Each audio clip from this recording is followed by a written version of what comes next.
I was going through the defense set, and I'm the one doing the defending and all. And we get to the last maneuver, and I'll tell you right now, I goofed. I was supposed to be taking a punch to his face. I didn't do that. Instead, I did a punch to his chest. And he was trying to do the block he's supposed to do with that, so he throws a face block, and I tag him. I didn't hit him hard or anything like that.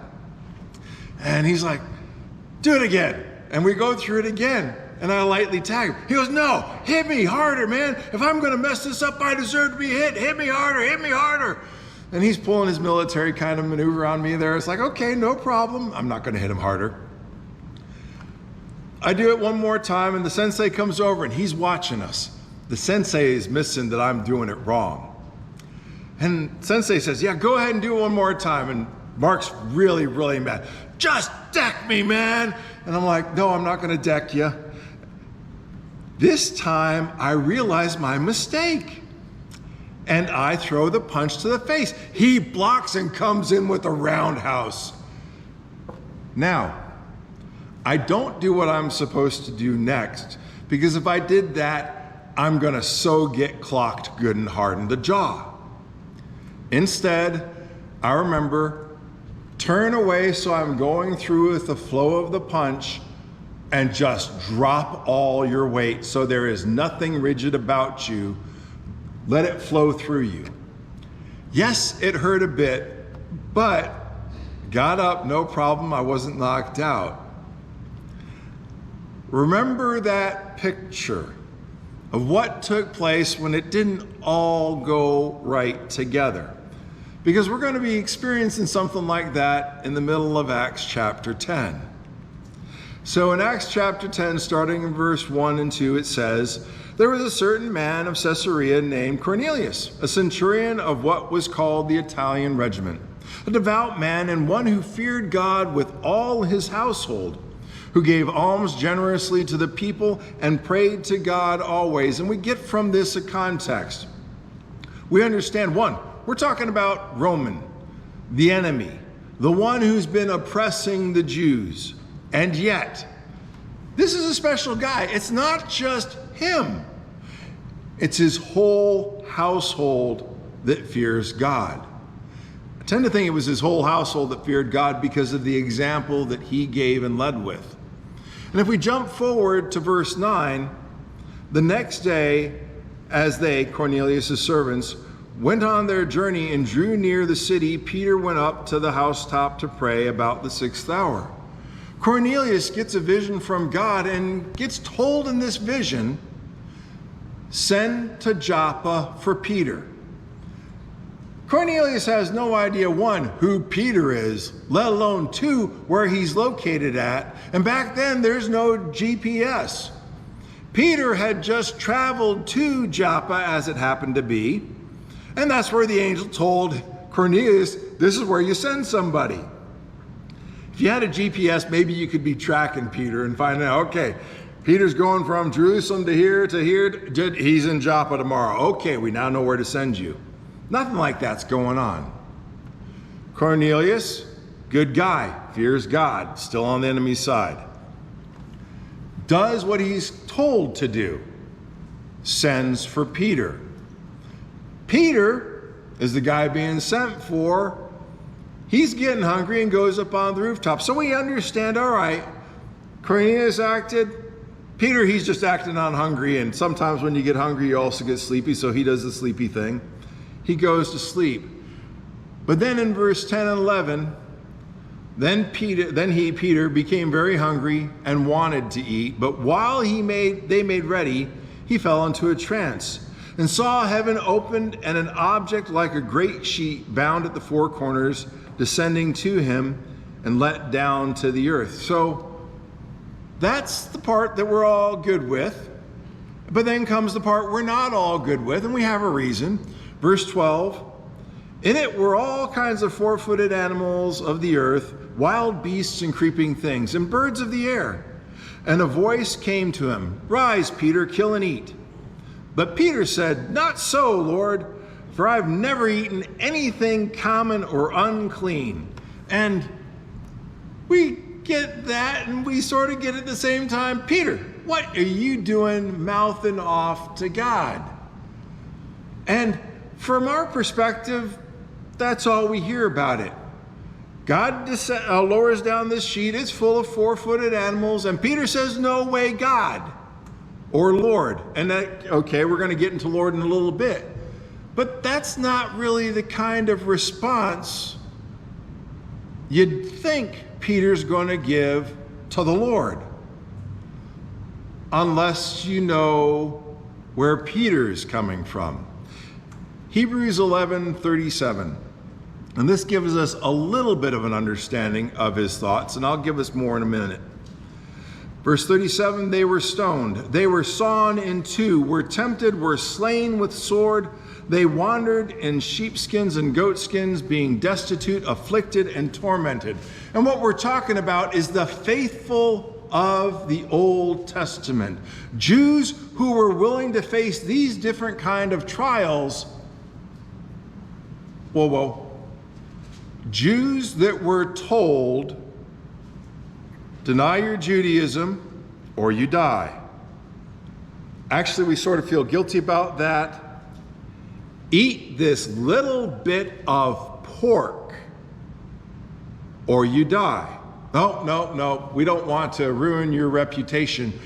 Eat this fake pork and you can live. Those last two came out of 2 Maccabees. In one case, it's a high official. He's told, hey, you don't even have to publicly denounce your belief in the Jewish religion. All you have to do is eat this fake bit of pork and you can live. And he says, no. Why should I live when others are dying for the faith? He dies by the sword. The part where you know he's reading, or where you know that the author is thinking about Maccabees, is sawn in two. That's what happened in the case of a mother who had 7 sons. Each son died in a more horrible way, and the mom dies as well before, I believe it is, the last son dies. But one of them gets sawn in two. They were willing to, for the sake of their belief in being obedient to God, face death. And in the case of the mom with the 7 sons, it starts out, all you have to do is renounce it. No, we won't. First son dies, and mama got to watch. You really need to renounce it because they killed the first one and you aren't bad people. We don't want this to happen. No. And the second one dies. Okay. You don't have to do the renouncing. All you got to do is eat the pork. No. And they die and they die. And the cool part of that one is the mom saying, we're sinners. And even though God hasn't rescued us, we deserve it because our sin is what got us here to begin with. Who are we to go against God even if he does not show mercy right now?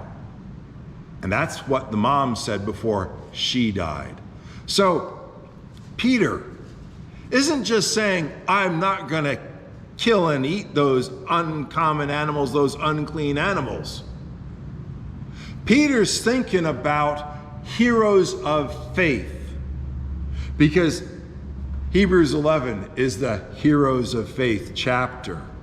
Peter's thinking about the mother and her 7 sons who would not act against God even when they knew it was going to cost their lives.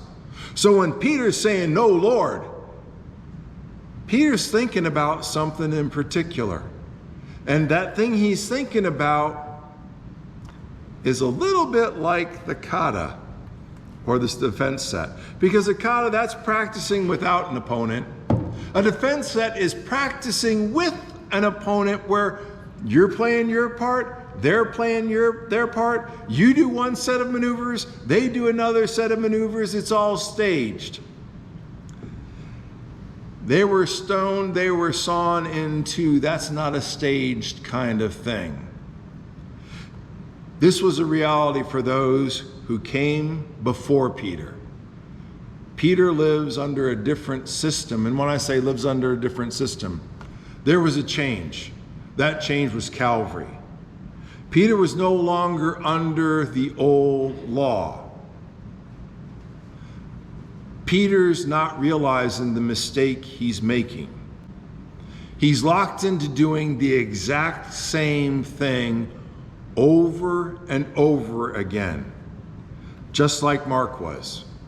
Mark was going to throw the face block at the chest level, which was way too slow, and I was going to tag him every time. Because Mark wasn't thinking about the situation. Mark was just responding the way he was trained to respond. Peter wasn't thinking about the situation. Peter was responding the way he was conditioned to respond because of people who'd gone on before. And let's look at that verse, Acts 14 or 10:14. Peter said, "Not so, Lord, for I have never eaten anything common or unclean." And we got to recognize back then, Lord, that meant you were the master, you were the ruler, or you were God or Jesus Christ. And I mean Jesus Christ, Messiah, the one who had authority given by God to be who he was. The problem was, Peter acknowledged Lord, but couldn't break his practice. Because what was his practice supposed to be about? Let's back that up to the defense set. What was the practice of the defense set supposed to be about? Defending ourselves. And if something different happens, do you continue to do the practice or do you defend yourselves? Well, the idea is you're supposed to defend yourself. What was the issue of eating pork all about? Was it about pigs? Or was it about obedience to God? God might have given that as a rule to be a benefit to people. Because, okay, pigs are dirty, they've got worms on a regular basis, they tend to have other nasties in them. They're an unclean meat because they really are an unclean meat. And yes, God had given that instruction for a benefit for the Israelites, but tied in with that was the sheer act of obedience to God. Peter wasn't thinking that part through. Because if you're thinking obedience, are you going to say, "No, Lord"? If you're thinking obedience, you're going to drop the hands and say, "Yes, sir." If Mark had been thinking defense, Mark would have recognized, whoa, that's not the right block. That's not going to do me any good. He would have adapted. But he didn't. He was locked into the practice so hard and wasn't thinking and couldn't respond rightly because there was no thought in just a practice being done for the sake of the practice. Because the truth is, eating pork, really? Is that sinful? No, bacon's delicious. It's a good thing. We enjoy it. When it's barbecued, oh yeah, love it. Especially if it's shredded and pulled pork. Awesome, because I like the barbecue sauce more than the pork, but that's okay too. But we understand the pork itself wasn't the sin issue. It was about obedience. When we think about Kata, It's training exercises for a purpose. Defense set, the word's right there.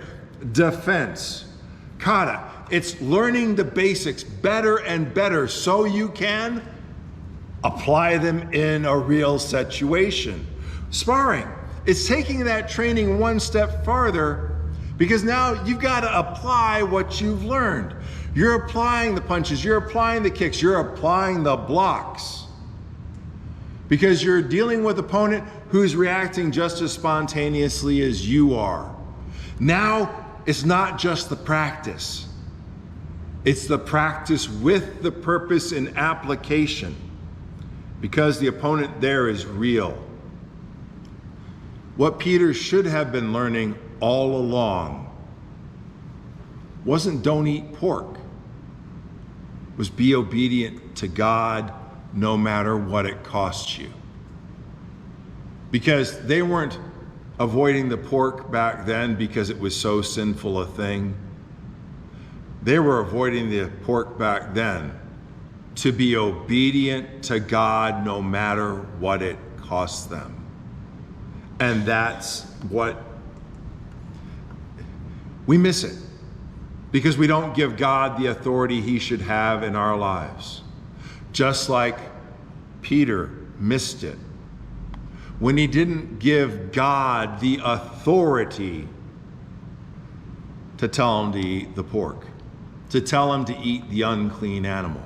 And in Ephesians chapter 6, verse 10 and 11, it reads, "Finally, my brethren, be strong in the Lord and in the power of his might. Put on the whole armor of God that you may be able to stand against the wiles of the devil." And you might be thinking, well, wait a second. You just jumped out into left field. What does that have to do with what we've been talking about?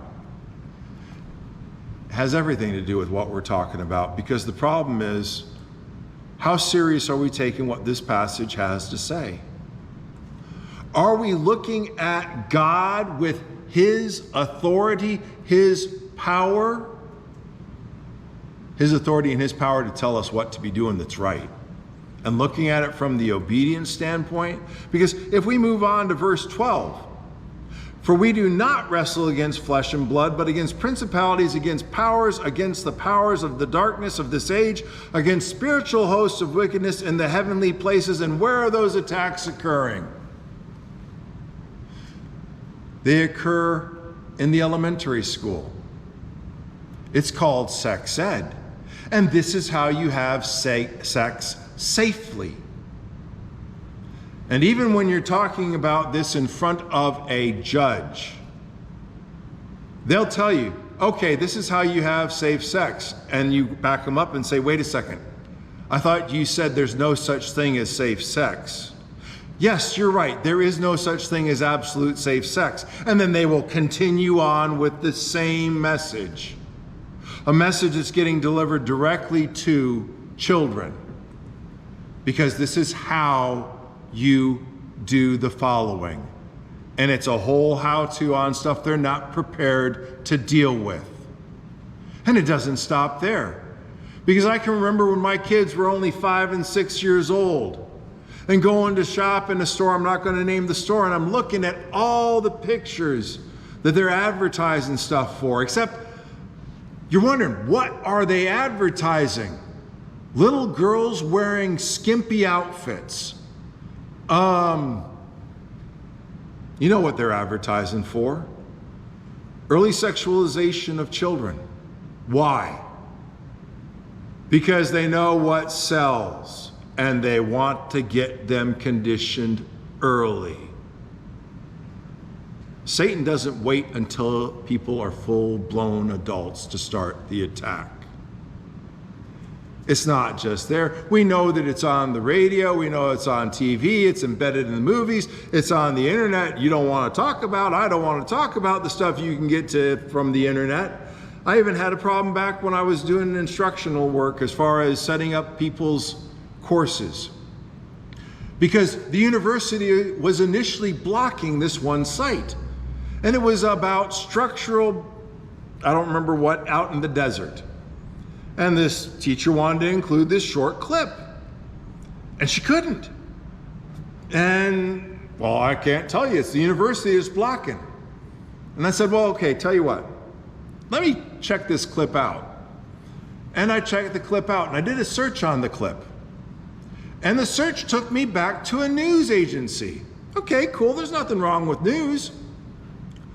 And then I'm looking through the stuff, and all of a sudden, 4 or 5 of the clips that are also linked from this news agency don't look totally newsy. And you click on one of those links and you hit soft porn. And if you clicked on anything on that page, you were all the way into full-blown porn. It was being blocked, even though it was an instructional video regarding structures in a desert. Because the truth was, its source was only one quick click away from the nasty. The reality is, Satan's out there.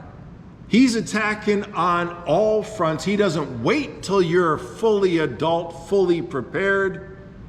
He's going after the kids. He's going after them at all ages, up through adult and beyond.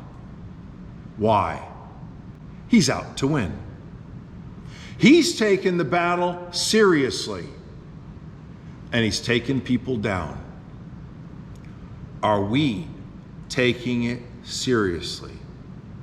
Because the call to obedience, when it talks about putting on the gospel armor, isn't some little kid kind of thing, in one respect.